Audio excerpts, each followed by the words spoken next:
All right, guys, we have a lot on the plate today. We're going to go through love-hates from last week, some of the matchups from last week, including a review of Champ Bowl, and then we'll talk about some of the interesting love-hates coming into next week, and team-wise in the NFL, which teams we find most interesting.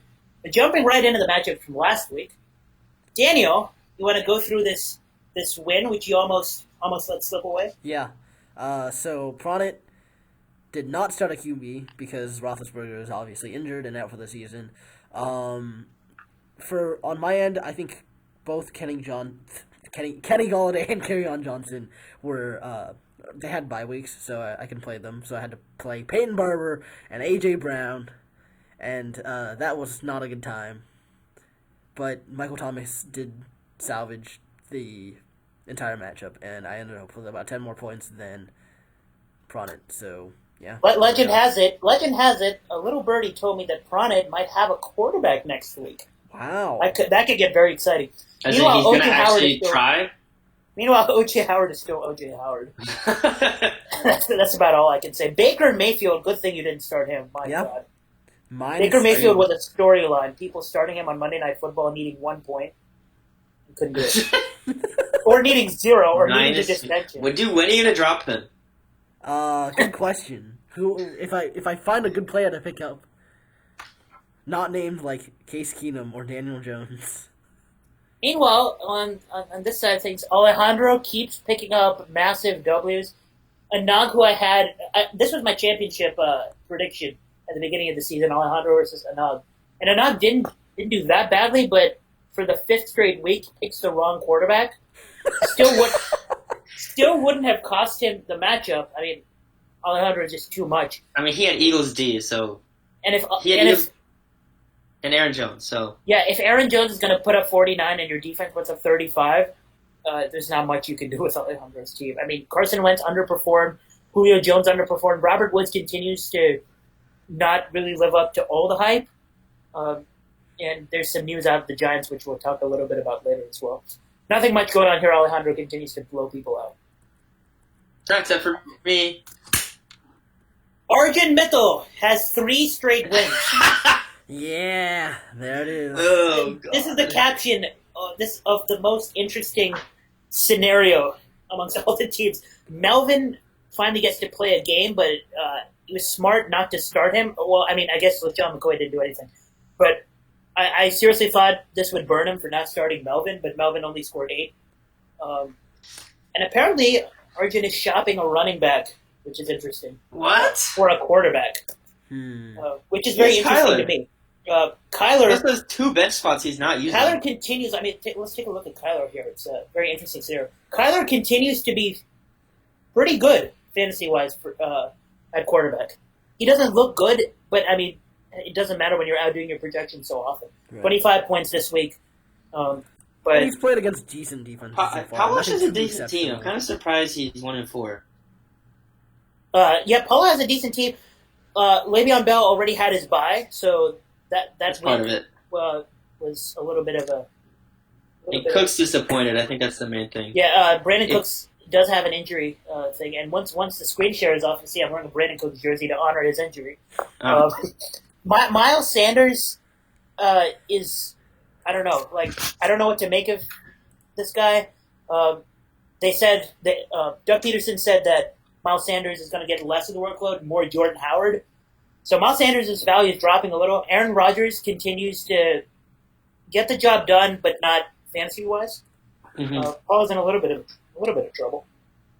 And on this side, yikes! When Evan's injuries continue. When Patrick Mahomes underdoes his projection by 8, and you still score 196, you're allowed to flex a little bit. Ebron, he still doesn't really have a tight end, but it just doesn't matter. Arul just keeps winning. Wait, so scroll up. This margin of victory, 121 approximately. So that I think that's the the margin of victory itself outscored like 8 teams this week, including me. Yeah, unsubscriber. And me. And Meanwhile, things just keep getting worse for Evan with the injuries, but also just now Mason Rudolph and Robbie Gould might have Tyreek back. Might have Tyreek back. Robbie Gould missing 3 field goals just summarizes Evan's season so far. 0-5 there. On this side, a matchup of, Justin spared us of a 5-0 Robbie. Thank God. But this brings us to this matchup is what brings us to having 4-1 teams in the same division. Take a look at divisions in a few minutes. But Justin absolutely balling out despite not having a serviceable tight end. Deshaun Watson looked like the extra time staying in the stadium and practicing helped out. 52 points. Will Fuller put up 50. I'll get to that in a minute. Robbie's team just underperforming in general. Nothing exciting on the right side, but on the left side, we see some pieces on the bench that no longer exist, which we'll also talk about in a couple of minutes.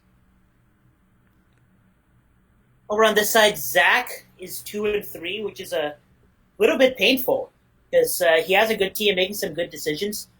Russell Wilson puts up 38 on Thursday night, but it's just not enough because DJ Chark might be the number one wide receiver. Is right now the number one wide receiver in Jacksonville.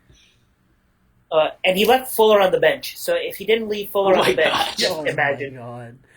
Just imagine. 3.7. Wait, who benches Marlon Mack? 5 touchdowns? Who benches Marlon Mack against Kansas City? I guess the injury, but still. Take a look at Will Fuller's numbers. All of a sudden he's projected for 14 next week. Oh my God. 16 targets, hauls in 217 yards, 3 touchdowns. It's pretty good. That's about it. Oh wait, no, never mind. I think that math checks out. And finally, the Champion Bowl, the matchup between the two champions of the Engineer Bowl. And I'll start talking about this.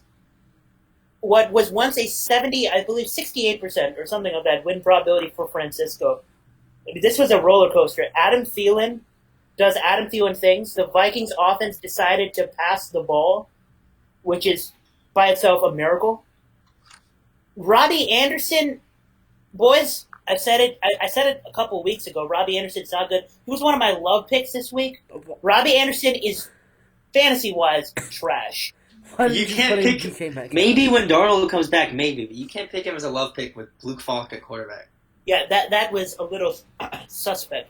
Kirk, and I said I had Kirk as one of my loves.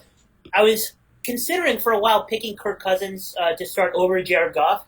I didn't do it just because I still can't trust that Vikings offense. I thought that was going to burn me. Luckily, it was not, because on Monday Night Football, Matthew Breida got things going in the first quarter and ended up with 28 fantasy points, which is straight karma. How is that karma? I like Matt Breida. Dude, I just thought it was funny that he kept getting outscored by Jeff Wilson. If you want to watch Francisco saying the words Matthew Breida is trash, go to episode 2. Did I actually say that? Yeah, episode 2, boys. Did I actually say those words? You actually said those words. Okay, well, I was wrong. And when I'm talking about your team and what happened Monday night. Mike Evans, disappointing, but Chris Godwin kind of makes up for it, and they're on the same team, so I don't know. I was not comfortable with that matchup with New Orleans, and but I figured I needed to play the probabilities anyway, but it didn't work out. It's not like my bench did very well anyway. Let's see what else. Yeah. Sunday night and Monday night. Zeke cannot get it going. I don't understand. He still hasn't gotten over 20 on a single week, I think. Legend has it that Francisco was saying before the season started that Zeke is worth the number 1 pick. He could have been. He was. He just has been. Saquon is also. I'm not gonna argue this, but that's probably not true. That Zeke was worth the number 1. How? I'd rather pick CMC or Saquon. This is a debate that's going to go on for a bit. There's no reason to not pick CMC or Saquon. Worth trusting as the number 1 running back. Dude, Zeke was actually getting targets at the end of last year. That's fair. Well, Sunday night, Monday night is a real story. That Jacoby Brissett, 11 points, not what you want to see facing Kansas City defense. Got the job done, but it was a running game primarily. That's the thing, that the KC defense was so bad they just let him run all over with Marlon Mack, and Jacoby was reduced to handing it off. And then for some reason, Patrick Mahomes didn't want to throw the wide open checkdowns he had to Damian Williams all game. And apart from that, 49ers defense made it interesting. 19 points. Richard Sherman. I told you Richard Sherman Odell is going to be a good matchup, and 49ers defense with a pick six would have made it interesting. All right, what's next? Francisco does not want to talk about this anymore. And it was a missed opportunity. Speaking of the divisions, take a look at the scoreboard. I am somehow with a 3-2 record and a points for below 6 of the 7 teams in the AFC, and number 1 in the NFC. 1 through 6 are all above me in the rankings. Am I in a playoff position right now? I can't even tell because there's. You are. Am I? You're the 16th. Yeah. Take a look. Okay. You can do that by sorting by rankings, and right now I'm the 2 seed. Oh baby. And Daniel is the 6 seed, and his top 6 make the playoffs. So there's a look at the divisions, and let's go right into. It's gonna be tough for me from here on out. I really needed that win to put me within one game of the division lead, and now 2 games out, 1-4. It's gonna be tough, but Francisco, the people want to hear it. Are you making the playoffs? Yes. Great. Podcast episode 4, Love Hates. Let's take a look at it real quick. I had Melvin as a love. Eckler still got the majority of the workload, so I'm not really sure what to make of that. Robbie Anderson, he is borderline drop worthy right now. I can't even take it anymore. Oof. Kirk Cousins was a good love pick. I probably should have started him over Jared Goff. Luckily, it didn't burn me. I should stop picking Chris Carson to underdo his projection because he just does enough. We all kind of took an L on in that Seattle game. Yeah, we did. We're all of our hate picks on that game did well. So my other 2 love picks were solid, or hate picks were solid though. Richard Sherman versus Odell, and I thought Richard Sherman would. I said there would be a lot of penalties, which wasn't true, but Richard Sherman just straight up balled out and locked down Odell, 5 points, 2 catches. Also had a couple of drops. And that's just what you often see from Odell against good corners. Marcus Mariota, I said he would finally throw turnovers. He didn't. He still has not turned the ball over after 5 weeks. But fantasy-wise, a hate pick that was pretty solid. Finally, just does poorly from a fantasy perspective. So my love picks, Lindsey was a great one, 24 points, nice. Fitzgerald kind of underperformed, but not a bad game. Eifert, I guess the Arizona matchup has a limit, and that's Tyler Eifert. Fine. Gallman, when did he get injured? Might have been early second quarter. Early second quarter. So I guess you can't tell if he was going to have a good game, but he probably wasn't anyway. But then he got concussed and stunk. Tyler Lockett had a good enough game. So I mean, everybody just ended up having a good game. We just got burned by Seattle. Yeah. And then Winston. I mean, that's a good game, but you probably are looking for more when the matchup looks that juicy. So. Yeah. But still, I mean, yeah, if you played him, you weren't unhappy. Daniel Guo, I'm sorry, but this is starting to repeat. I mean, this is just play the tape over and over again. I mean, this is the same story every week. Yeah, it really do be like that. David Johnson, 18.6 points. Probably an average performance from him. Not really a great love pick. Nelson Aguilar, oof. Yeah. You said the targets would increase? 3 targets all day. 3 targets. At least Jameis Winston was good. He was up against the New Orleans defense that wasn't particularly good. 21.3 points. He's not rostered in over half the leagues. So if you got that from him, you were probably happy. Hates Alvin Kamara. That was less than his projection by I think. I don't think that was a bad pick. Yeah, that wasn't a bad pick. I was saying that in general, Tampa Bay limits opposing running backs a lot, and he didn't get any touchdowns. Though he did get quite a few catches, 6 catches for 42 yards or something like that. So that includes 16 is fine. Yeah, that's fine. Amari Cooper, oh man, I don't know. This just came out of left field. I think that was his highest point total for the entire season, and it was up against. Is it true that that's his career high in fantasy points? That's probably true. No, he had more last year against the Eagles. He had a couple of games that were in the 30 area, but I'm not sure if he hit 40. He had 45 last year against the Eagles when he had that touchdown in overtime. Okay, point taken. And he had less than 10 points against New Orleans last week, so this just it just happened, and you're sort of like, oh, okay, well, that kind of sucked in retrospect. Will Dissly. If you get 13 points from Will Dissly, you're probably happy. Yeah, I mean, that's a good 10 score, so. Yeah, so not a good pick for there either. Ian, with the debut of the podcast, 16.7 from Zach Ertz. He finally got sort of a decent performance going. That was a good love pick. Golden Tate. Wait, he had a good one against Green Bay, didn't he? I think it was still under his projection, though. Okay. Jordan Howard was also a decent pick. If you get 12 from Jordan Howard, whatever. Not a great love pick. Golden Tate against Minnesota defense was bold anyway. I'm not sure what was going on there. Josh Jacobs has a really good game against Bears defense. A lot of people didn't see this coming. Yeah, that seemed like an obvious pick, and then he does that, so that's very Well, to be fair, Chase Daniels was playing, so they had the possession for like 40-plus minutes or something. And otherwise, Ian probably won the hate picks this week. Yeah. Julio with 7. Aaron Rodgers. I'm sorry. Aaron Rodgers. Well, yeah, because Aaron Jones got all the points. Yeah, it's pretty good hate picks there. So yeah, that's how it went down. And at this point, well, we're just gonna dive straight in to the love hates for next week. And I'll start. And my first love pick is running back for the Washington Redskins, Adrian Peterson. In the Trash Bowl of 2019, Redskins versus Dolphins, with the Redskins firing Jay Gruden, I got a feeling, boys, Adrian Peterson is going to get workload.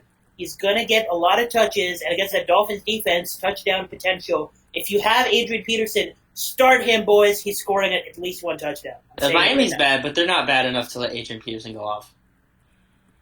Well, this is on tape, luckily. Yeah, it is, and when you're wrong, we'll all laugh at you. That's cool, bro. Right, my love pick is Kerryon Johnson of the Detroit Lions. They played Monday night against Green Bay. We saw what running backs can do against Green Bay when off that D-line. They have a good secondary, but they don't have a good defensive line, so I think Kerryon is going to feast, and they're going to rely on him to win the game. My running back love pick is Joe Mixon. This might be a slight surprise, but he's been having like consistently better performances from week 1 to week 5. And even though his opponent is Baltimore and they'll be down like a lot of points, it's Cincinnati versus Baltimore. It's about how you expect the matchup to go. But I think Joe Mixon is going to get a lot of like garbage time yardage and like at least a touchdown. So yeah. Okay, Alejandro's running back love pick is Duke Johnson. He says because the Chiefs' run defense is trash. That's true. We saw that last week.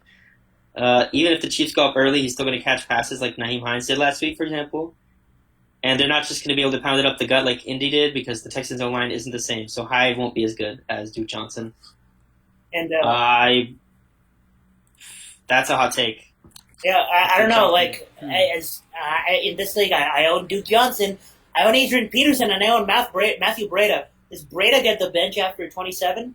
Probably. I don't know. I'm not sure, actually. It's going to be a tough decision. I'm actually going to laugh at you if you do that. It's going to be a tough decision. I'm probably going to make the decision, like, Saturday morning or Saturday night. All right. My wide receiver love pick for this week. I'm going all out, boys. This week, it's trust or bust. 4.3% rostered wide receiver for the 49ers. Marquise Goodwin. Y'all still remember his name? Yeah. Y'all still remember his name? Against the Rams defense, this may seem like a hot pick, but the Rams secondary is overrated, boys. Marcus Peters, Aqib Talib, they're not what they used to be. They're committing DPIs against running backs on Thursday Night Football. I mean, that secondary is DPS doesn't give overrated. you any fantasy points, dude. That is true, but they're just not what they used to be.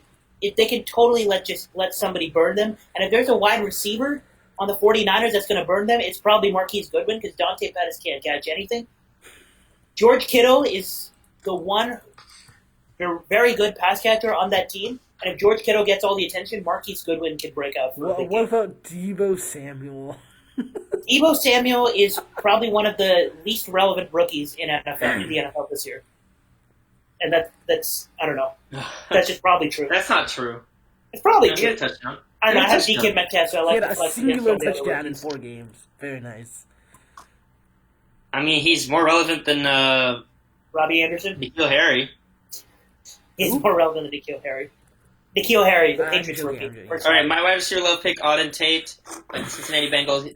He's only 13.7% rostered. You can still pick him up, even though he was a hot waiver pickup last week. He had a decent game last week, like 11, 12 points, something like that. Pretty good matchup against Baltimore.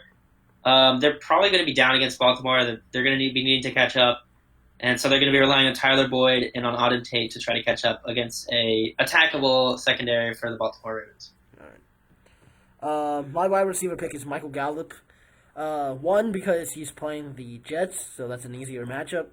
And two, there's not really anyone else to catch passes on that team other than, like, Amari Cooper. I feel like Michael Gallup is, well, he's definitely the WR2, but, like, in terms of that team, he's clearly shown himself as, like, a very capable pass catcher, and he's, like, the number 2 target behind Cooper, so it's a pretty obvious pick for the wide receiver love there.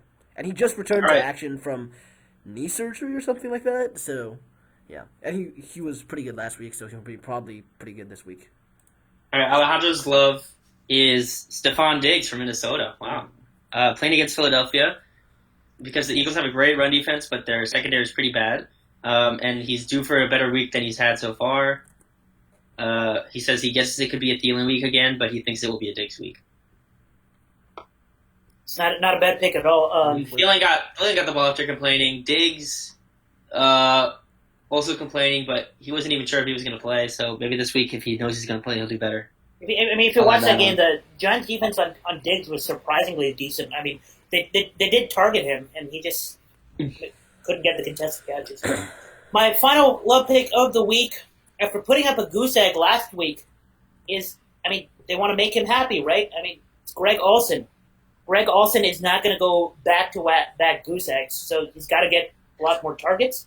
And against the Bucs defense, that not that great against tight ends, Greg Olsen is going to see a lot of catches, and I think it's going to be a close game. So you're going to see a lot of passing because Christian McCaffrey, his one bad game this year was against the Bucs, and Greg Olsen's best game this year was against the Bucs. I think he does it again. All right, I'm going back to the well here, boys. Okay, there have to be some rules here, don't you think? You can't just pick a tight end against the Cardinals every year. Well, it doesn't always work out, so maybe I can. Austin Hooper, Atlanta, playing the Cardinals. Start him. He's actually even been decent. He hasn't surprisingly good this year. I think he's had like at least 13 points every week. Maybe one week he had 7 points, but I mean he's been a reliable starter, and now he gets a great matchup. This is an easy pick. Yeah, shocker. Tyler Eifert did badly, but he's Tyler Eifert. Austin Hooper is actually good, apparently. One day, Francisco will not pick a tight end against Cardinals. Maybe Ryan Izzo. I don't know. when they have a bye week. Ooh, classy take.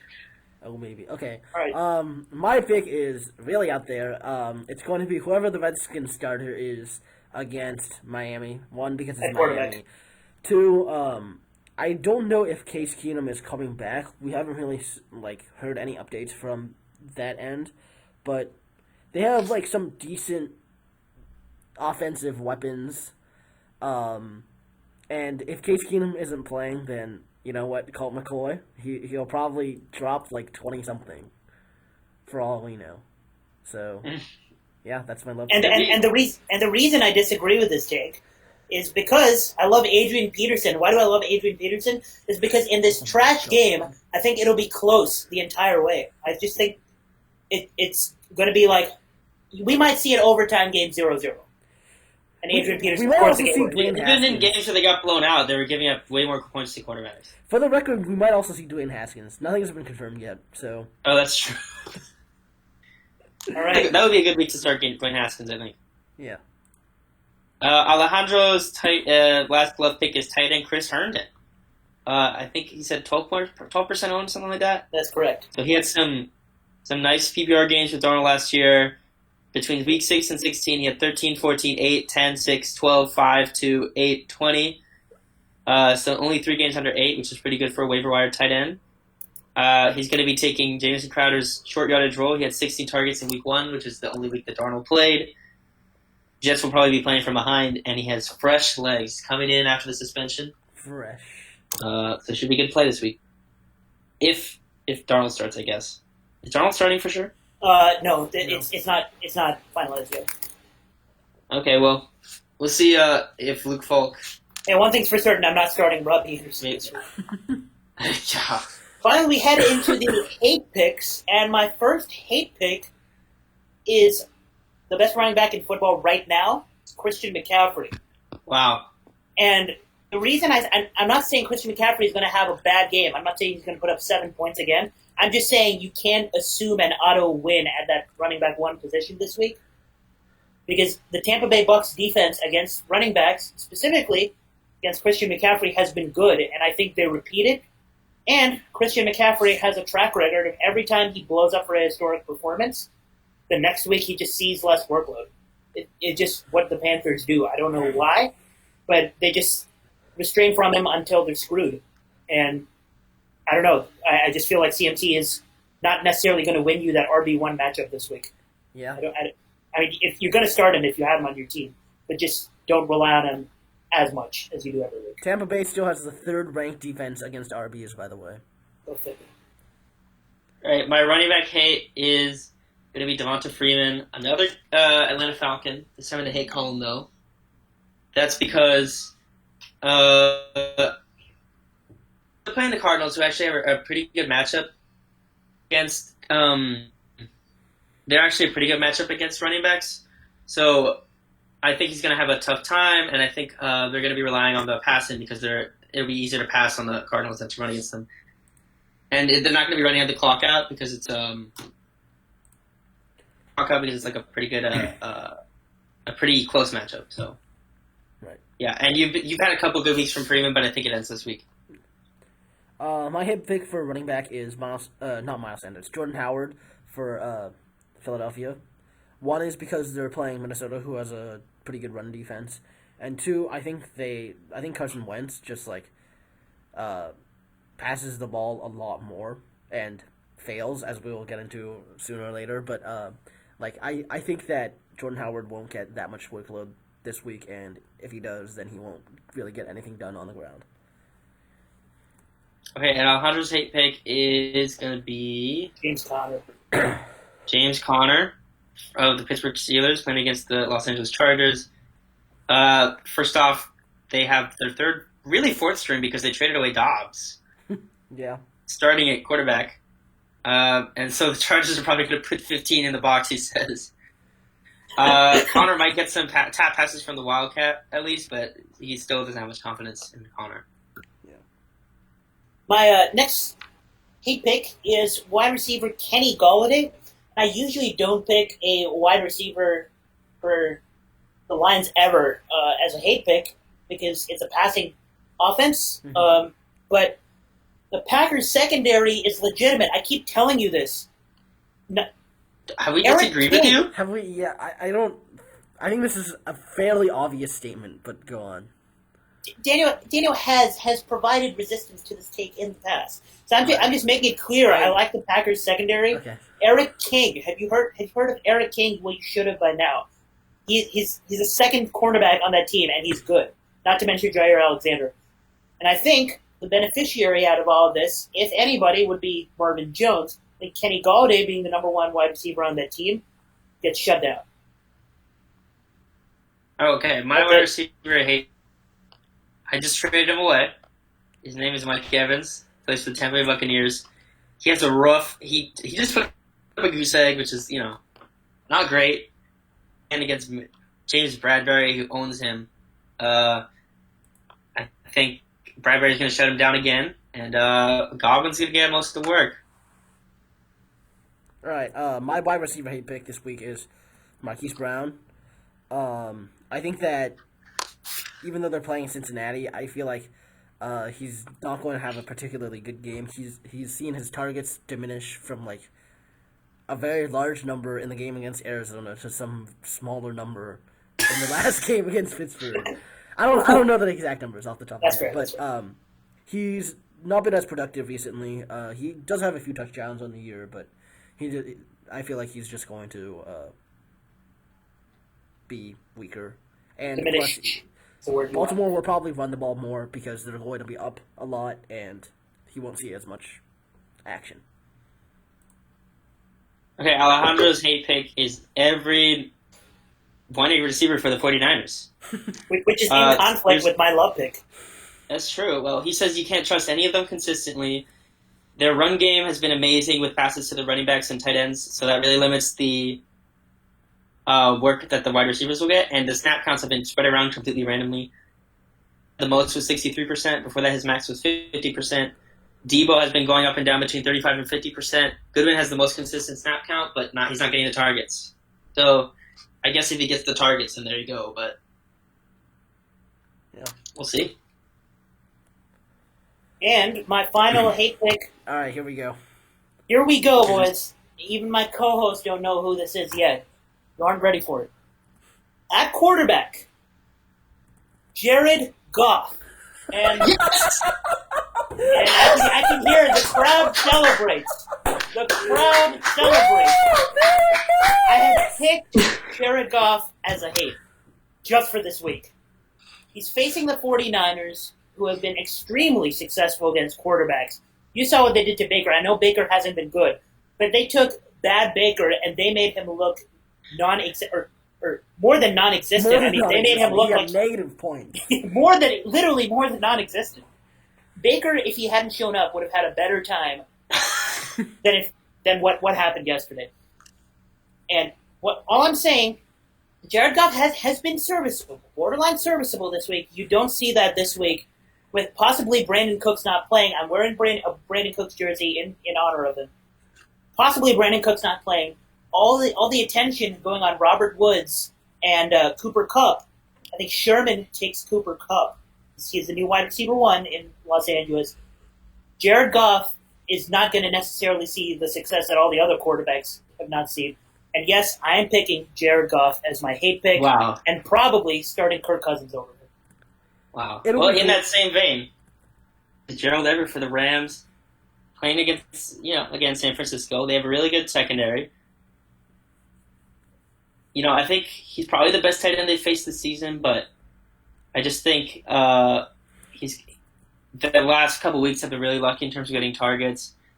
And the Rams have been throwing the ball so much for some reason. I think they're going to slow down with the throwing the ball so much because the secondary is good. And I think Gerald Everett is going to not get the targets. Start him. My hate pick this week is Carson Wentz. The Minnesota pass defense is good. Well, both their run and pass defense is pretty good. I think Deshaun Jackson is still out, so that's another consideration for this week. If he's in, then this is kind of a bad hate pick. But if he's out, then it's the only two good targets on that team are like Zach Ertz and Alshon Jeffrey. So. Unlike Nelson Aguilar. Yeah, unlike Nelson Aguilar. Insert meme here. All right, Alice. And so all you viewers out there, if you're trying to pick on the Eagles-Vikings game, Daniel has both their primary running back and their quarterback. Yeah, so everybody pick the Eagles. Yeah, sure. Alejandro's hate pick at quarterback is Aaron Rodgers playing against the Lions. This is not a very hot take. Rodgers has not been very good this year. He might not have Devontae Adams. And even if Devontae Adams plays, he'll be with us 100%. They'll continue to be able to lean on the run game against the Lions. LaFleur finally realized to feed Aaron Jones at the goal line. So that means less touchdown passes as well. All right, next on the agenda is not one, but two trades that have happened in this league this week. Oh, baby. And we had to screen share to take a look in reverse chronological order at them. Both of them involve me wrong. Not what I want. All right. So the Fail Mary, which is Justin, and Robbie decided to swap quarterbacks, and for free, Robbie provided Frank Gore. And as our resident quarterback expert, Daniel, what do you think of this trade? I think that Tom Brady and Phillip Rivers, in terms of fantasy value, provide about the same. Maybe no, I think Tom Brady's a little bit better. I mean, like the difference is not significant enough to justify. Like, I feel like that's true. Yeah, I feel like Justin won this trade pretty clearly. Yeah, there's not really much else to say. I was jokingly going to veto, but I mean, whatever. It's not a big deal. Guys, don't be that guy that jokingly vetoes. Yeah. And Frank Gore has the upside because Devin Singletary has injury issues, and not that much upside. Not that much upside, but I mean, the upside of like 10 points, maybe. Yeah, upside of 10 points, but my point is he deserves to be on a roster, and you can't give up somebody who deserves to be on a roster to possibly be in a flex spot, like playing once in a while. Yeah, once in a while. Like he definitely deserves to be on a roster more than Darrell Henderson does. Yes, so I agree. That is indeed true. So that's but Justin literally having Deshaun Watson, he really has just gained here. Yeah. And finally, the big boy trade. Oh, woo! The big boy trade of the league. Francisco, take it away. Well, finally got rid of. I've been trying to make a move with the Tampa Bay wide receivers. For a couple weeks now, I just don't feel comfortable playing both of them. As you saw, with Mike Evans getting 0 points this week, somehow I guess. Yeah, I think it's probably a bit of a solo, but I think Chris Carson is really good. So I think overall they're pretty well with this trade. I think really where this trade gets good is like the other players like Freeman and Dorsett, and I gave away Scraps and Reichel Armstead and Damien. Well, I think Damien can go up, but it's very surprising to be able to pull this off after they both had bad weeks. Yeah, I think a pattern you're seeing in a lot of fantasy leagues. I mean, it's definitely true of the other leagues I'm in, as well as overhearing in class today people trying to trade away Damian Williams is people trying to sell high on Damian Williams, and everybody except Robbie realizing that selling high on Damian Williams is a bait. I mean, I think Damian Williams could still be a lose for me at the end of the season. Evans could still end up being better. Damian could still end up 15 points a game. I wanted to click on Damian Williams. I'm pretty happy with this trade. I finally solidified my running back 2 position, and I got some good bench pieces along with it. I wanted to click on Damian Williams to look at the fantasy numbers, but ESPN is being ESPN. Yeah. So I also wanted to say that, like, in terms of a vacuum, I think Francisco won this trade. But to me, it doesn't really make sense to like have Mike Evans and Chris Godwin on your team because it makes sense for you to have both of those players on your team, and it doesn't make sense to trade one of them away because whenever Tampa Bay is playing like a mediocre defense, one of those two will get targets, right? So even though Mike Evans got 0, Chris Godwin got 31.5, right? So there's not that much variance in having both of them, but if you trade one away, then there's a lot more variance in that sense. More variance because you have to depend on James Winston, who's James Winston. Right? Yeah, but I'm saying that. And what do you do when you're playing against a good defense? Then do you play both of them? Play both of them, right? You can still play both of them because. But, my point is that the variance isn't going to be that high, right? Because either one of the two will get targets. The point is Howard, but OJ Howard won't get targets. So either one of the two wide receivers will get targets. You can't play both of them against a good defense because there's not enough targets to go around. The point is that, again, a lot of good defenses are good because they have a top corner. And if the top corner takes Evans, well, then Chris Godwin blows up. But if the top corner just randomly gets matched up against Chris Godwin, then Evans could blow up. Yes, that's my point. There's less variance. Sure, maybe there's, a lower ceiling. But there's also I just think I have good enough wide receivers on my bench to fill in that. So the debate goes on, and meanwhile, Robbie could have just lost 2 trades in 1 week. Yeah. I mean, not by that much, but like make it that he's still lost them, I think. what you want. Finally, the last point on our agenda is we're going to name the NFL team this year that we think is the most interesting fantasy-wise. I don't know what the end of that sentence. Maybe I should say something like ozone low again. And let's go in reverse order. Francisco, what does Alejandro have for us? Alejandro's most. Oh wow. There's a hot take at the end. I actually just saw it. His most interesting fantasy team is the Jaguars, with Fournette getting off to a nice start and only having one tight touchdown this season, so he'll probably have more as the season continues. DJ Chark being DJ Chark, that's pretty crazy. The defense has not been as good, but you can still play them in certain matchups. The Ramsey situation is very interesting, so you can actually play wide receivers against them now. And then there's a bunch of questions they have. What happens when Foles returns? Is Chark going to be the number one? Does Dede become more relevant? Will Foles be as useful for fantasy as Minshew? Could a tight end emerge? He said it could be O'Shaughnessy, except O'Shaughnessy towards ACL, so it could be someone else. Right. And now he has a hot take at the end. He says Gardner Minshew will have a better career than Jared Goff. Wow.